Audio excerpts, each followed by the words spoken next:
ಸಾಹಿತ್ಯವೂ ವಹಿಸಿದೆ ಮತ್ತು ಪ್ರವಚನವನ್ನು ನೀಡತಕ್ಕಂಥ ವಿರಕ್ತ ಮಠದ ಆಯುರ್ವೇದ ಪರಮ ಪೂಜನೀಯ ಮಲ್ಲಿಬೊಮ್ಮಯ್ಯ ಮಹಾಸ್ವಾಮಿಗಳಲ್ಲಿ ಅನಂತ ಕೋಟಿ ಭಕ್ತಿಯ ಪ್ರಣಾಮಗಳನ್ನು ಸಲ್ಲಿಸಿ ಈ ವೇದಿಕೆಯ ಮೇಲೆ ಇನ್ನೋರ್ವ ಅಧ್ಯಕ್ಷತೆಯನ್ನು ಮತ್ತು ಸಾನ್ನಿಧ್ಯವನ್ನು ವಹಿಸಿದಂಥ ಪಂಚಯ ರಾಮಪುರ ಮಠ ಕಾಕಾವರಲ್ಲಿಯೂ ಶಿವಾನಂದ ಅಮರವಣ್ಣ ಮಾಮ ಅವರಲ್ಲಿಯೂ ಸುಹಾಸನ ಮಾನ್ಕವರವರಲ್ಲಿಯೂ ಚಂದ್ರಕಾಂತ ಕಾಸಟ್ಟಿ ನಿವೃತ್ತ ಸಾರಿಗೆ ನಿಯಂತ್ರಕರು KSRC ಡಿಪಾರ್ಟ್ಮೆಂಟ್ ಅವರಲ್ಲಿಯೂ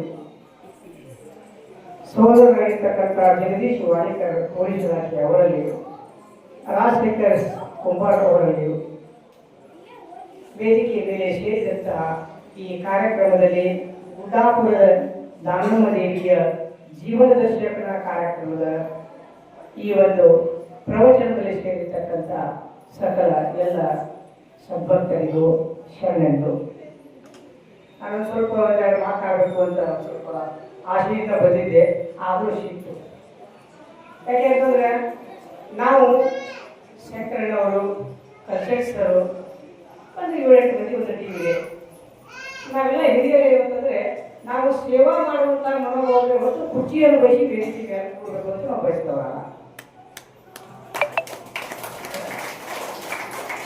ಯಾಕೆಂತಂದ್ರೆ ನಾನು ಒಂದು 2 ಮಾತುಗಳಲ್ಲಿ ಈ ಸಂದರ್ಭದಲ್ಲಿ ಹಂಚಿಕೊಂಡು ಒಂದು ವಿಷಯಕ್ಕೆ ಬರ್ತೀನಿ. ಶಂಕರಣ್ಣವರು ಹಳೆಯ ಸರ್ ನಮ್ಗೆ ಹಿರಿಯಣ್ಣ, ನಮಗೆ ಮಾರ್ಗದರ್ಶಕರು. ಪ್ರತಿಯೊಂದು ಒಂದು ಈ ಸಾಮಾಜಿಕ ಸೇವೆಯಲ್ಲಿ ತೊಡಗಿಸಬೇಕಾಗಿದ್ರೆ ಅಂತಲ್ಲಿ ಸ್ವಲ್ಪ ಮುಂಗೋಪಿತನೂ ಇತ್ತು ನಮ್ಗೆ. ಹಾಗಾಗಿ ಅವುಗಳನ್ನ ನಿಗ್ರಹಿಸಿ ಅದನ್ನ ಹೇಗೆ ಮುಂದುವರಿಸ್ಕೊಂಡು ಹೋಗ್ಬೇಕು ಅಂತ ತಿಳ್ಕೊಂಡು ಮಾರ್ಗದರ್ಶಕರಾಗಿರಲ್ಲ. ಪ್ರತಿಯೊಬ್ಬರಿಗೂ ಒಬ್ಬೊಬ್ಬರು ಮಾರ್ಗದರ್ಶಕರು ಬೇಕು. ನನಗೆ ಹಿರಿಯರನ್ನು ಸ್ವರೂಪಿರ್ತಕ್ಕಂತಹ ಶಂಕರಣ್ಣ ಹಳೆಯವರಿಗೆ ಅತ್ಯಂತ ಭಕ್ತಿಪೂರ್ವಕವಾದಂತಹ ಒಂದು ನಮನವನ್ನು ನನ್ನ ಸಹೋದರಿಗೆ ಸಲ್ಲಿಸ್ತಾ ಇದ್ದೇನೆ. ಇಲ್ಲಿವರೆಗೂ ನಾವು ಇದನ್ನು ಕೇಳಿದೆವು, ಪ್ರವಚನ ಕೇಳಿದೆವು, ಸಿದ್ದೇಶ್ವರ ಸ್ವಾಮಿಗಳ ಪ್ರವಚನ ಕೇಳಿದೆವು. ಈ ಎಲ್ಲರ ಪ್ರವಚನ ಕೇಳಿದೆವು ಕರೆ ನಡೆಯುವುದೇವ.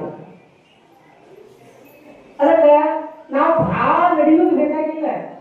ಹರಿಶ್ಚಂದ್ರ ಒಂದೇ ಒಂದು ವೇದದಲ್ಲಿರ್ತಕ್ಕಂಥ ಒಂದೇ ಒಂದು ನುಡಿಕಂತ ಏನು ಅಂತಂದ್ರೆ ಸತ್ಯವನ್ನೇ ನುಡಿಯುವುದು ಅಂತಕ್ಕಂಥ ಒಂದೇ ಒಂದು ಶಬ್ದಕ್ಕಂತ ಅದರಂತೆ ನಡ್ಕೊಂಡ. ಹಾಗಾಗಿದ್ರ ಅವರೆಲ್ಲೋ ಯಾವ ಕಾಲದಲ್ಲಿಯೋ ಎಷ್ಟೆಷ್ಟೋ ಸಾವಿರಾರು ವರ್ಷಗಳ ಹಿಂದಿನ ಅಂದ್ರೆ ಶತಶತಮಾನಗಳ ಬರೇ ಶತಮಾನ ಅಲ್ಲ, 100 ಶತಮಾನಗಳ ಹಿಂದಿನಲ್ಲಿರ್ತಕ್ಕಂಥ ವ್ಯಕ್ತಿಯನ್ನು ನಾವು ಇವತ್ತು ಗುರುತಿಸ್ಕೊಂಡಿವಲ್ಲ. ಹರಿಶ್ಚಂದ್ರ ಇವತ್ತಿಗೂ ಸತ್ಯ ಏನು ಯಾವಾಗ ಬಂದಾಗ ಸತ್ಯ ಹರಿಶ್ಚಂದ್ರ ಆಗಿದೆ ಎಲ್ಲರಾಗಿ ಅಂತಂದ್ರೆ ಅದಕ್ಕೊಂದು ಮಾತಿದೆ, ಬದುಕು ಅನ್ನುವುದು ನದಿಯ ಹಾಗೆ ಕೊನೆಯಿಲ್ಲದ ಪಯಣ. ಯಾವುದೂ ನಮ್ಮ ಜೊತೆ ಉಳಿಯುವುದಿಲ್ಲ, ನಾವು ಉಳಿಯುವುದಿಲ್ಲ. ನಮ್ಮ ಜೊತೆ ಯಾವುದೂ ಉಳಿಯುವುದಿಲ್ಲ, ಉಳಿಯುವುದು ಒಂದೇ ಹೃದಯಕ್ಕೆ ತಟ್ಟಿದ ನೆನಪು ಮಾತ್ರ ಅಂತಕ್ಕಂಥ ಗೀತಾವಾಣಿ ಹೇಳ್ತಾರೆ. ಹಾಗಾಗಿದ್ರೆ ನಾವು ಯಾರನ್ನ ನೋಡಿದ್ದೀವಿ? 12ನೇ ಶತಮಾನ ಶರಣರನ್ನು ಯಾರನ್ನ ನೋಡಿದ್ದೀವಿ? ನಾವು ಇಲ್ಲ. ನಮ್ಮ ಮನೆ ಬೀಗರೇನು ಇಲ್ಲ, ಮತ್ತೆ ನಾವು ಬಂಧು ಬಳವೇನೋ ಇಲ್ಲ, ನಮ್ಮ ಊರವೇನೋ ಅದೂ ಇಲ್ಲ.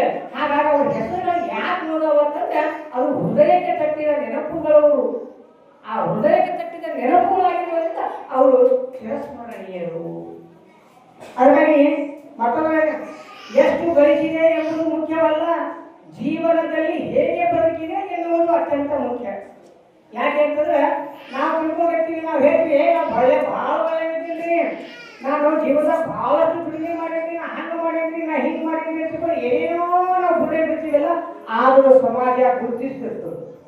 ಅದು ಹೇಗೆ ಅಂತಂದ್ರೆ ರಾತ್ರಿ ವೇಳೆಯಾದರೆ ಜ್ವಾಲೆಯ ರೂಪದಲ್ಲಿ, ಅಂದ್ರೆ ಒಂದು ಬೆಂಕಿ ಹಚ್ಚಿದ್ದೇವಂತಂದ್ರ ಹಗಲ ರಾತ್ರಿ ಇತ್ತಂದ್ರ ಜ್ವಾಲೆಯ ರೂಪದಲ್ಲಿ ಕಾಣುತ್ತದಂತ ನೋಡಿ. ಹಗಲತ್ತಿತ್ತು ಅಂತಂದ್ರ ಹೊಗೆಯ ರೂಪದಲ್ಲಿ ಕಾಣುತ್ತದಂತ. ಅಂದ್ರೆ ಮುಚ್ಚಿಟ್ಕೊಳ್ಳಂಗಿಲ್ಲ. ನಾವೇನ್ ತಿಳ್ಕೊಂಡಿರ್ತೀವಿ, ನಾವು ಏನೇನೋ ತಿಳ್ಕೊಂಡಿರ್ತೀವಲ್ಲ, ಸಮಾಜ ಎಂದಿಗೂ ಮುಚ್ಚಿಟ್ಕೊಳ್ಳಂಗಿಲ್ಲ. ಯಾಕೆ ಅಂತಂದ್ರ ರಾತ್ರಿ ಆಗಿತ್ತಂದ್ರ ಜ್ವಾಲೆಯ ರೂಪದಲ್ಲಿ ಬೆಂಕಿ ಹೆಂಗ್ ಕಾಣ್ತದ, ಹಗಲತ್ತಿತ್ತು ಅಂತಂದ್ರೆ ಜ್ವಾಲೆಯ ರೂಪದಲ್ಲಿ ಕಾಣಂಗಿಲ್ಲ. ಅದು ಯಾವ ರೂಪದಲ್ಲಿ ಕಾಣ್ತದ?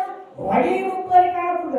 ಅದಕ್ಕೆ ನಾವೆಲ್ಲ ಏನ್ ಮಾಡ್ಬೇಕು ಅಂತಂದ್ರೆ ನಾವು ಎಷ್ಟೇ ಬದುಕಲಿ, ಹೇಗೆ ಬದುಕಲಿ, ಅತ್ಯಂತ ಮತ್ತೊಬ್ಬರಿಗೆ ನೋವಾಗದಂತೆ, ಮತ್ತೊಬ್ಬರಿಗೆ ಅಸಹ್ಯವಾಗದಂತೆ ನಮ್ಮ ಜೀವನ ನಡ್ಕೊಂಡು ಬಂದ್ರೆ ನಮ್ಮ ಜೀವನ ಸುಂದರವಾಗ್ತದೆ ಅಂತಕ್ಕಂಥ ಮಾತುಗಳನ್ನು ಹೇಳಿ ಅದಕ್ಕೊಂದು ಮತ್ತೊಂದು ಹೇಳ್ತಾರೆ, ದಂಡಿಸುವ ಅವಕಾಶ ಇದ್ರು ದಂಡಿಸದೇ ಇರುವುದನ್ನ ಸಹನೆ ಅಂತಾರೆ.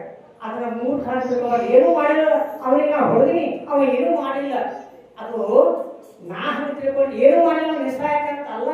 ಅಲ್ಲಿ ಒಂದು ಅದಕ್ಕೆ ಗೀತಾ ವಾಣಿಯೊಳಗೆ ಹೇಳ್ತಾನೆ, ದಂಡಿಸುವ ಅವಕಾಶ ಇದ್ರೂ ದಂಡಿಸದೇ ಇರೋದನ್ನ ಸಹನೆ ಅಂತಾರೆ.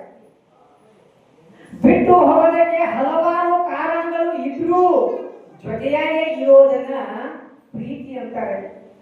ತಪ್ಪು ಮಾಡೋದಕ್ಕೆ ಬೇಕಾದಷ್ಟು ಮಾರ್ಗವಿದ್ದರೂ ಮಾಡದೇ ಇರುವುದಕ್ಕೆ ವ್ಯಕ್ತಿತ್ವ ಅಂತಾರೆ. ಈ ರೂಪದಲ್ಲಿ ನಾವು ಭಾರಿ ಬದುಕಿತಿಯಾಗಿದ್ರೆ ನಮ್ಮ ಜೀವನ ಪಾವನ ಆಗ್ತಕ್ಕಂಥ ಮಾತನ್ನು ಹೇಳಿ ಈ ಕಾರ್ಯಕ್ರಮದಲ್ಲಿ ತಾಯಂದಿರೆಲ್ಲರೂ ಕೂಡ್ಕೊಂಡಿದ್ದೀರಿ. ಬಹಳಷ್ಟು ಏನು ತಿಳಿಬೇಕಾಗಿಲ್ಲ, ನಾವು ಒಳ್ಳೆಯವರಾಗೋಣ, ಸಮಾಜ ಒಳ್ಳೆಯದಾಗಲಿ, ನಾವು ಒಳ್ಳೆಯವರಾಗೋಣ, ಮತ್ತೆ ಮತ್ತೊಬ್ಬರಿಗೆ ಕೆಳಕಲು ಆಗದಂತೆ ನಾವೆಲ್ಲರೂ ಜೀವನ ನಡೆಸೋಣ ಅಂತಕ್ಕಂಥ ಮಾತನ್ನು ಹೇಳಿ ನಾನು ಯಾರು ಮಾತನಾಡ್ತೀನಿ. ಈ ಒಂದು ಕಾರ್ಯಕ್ರಮದಲ್ಲಿ ಮುಖ್ಯ ಅತಿಥಿಗಳಾಗಿ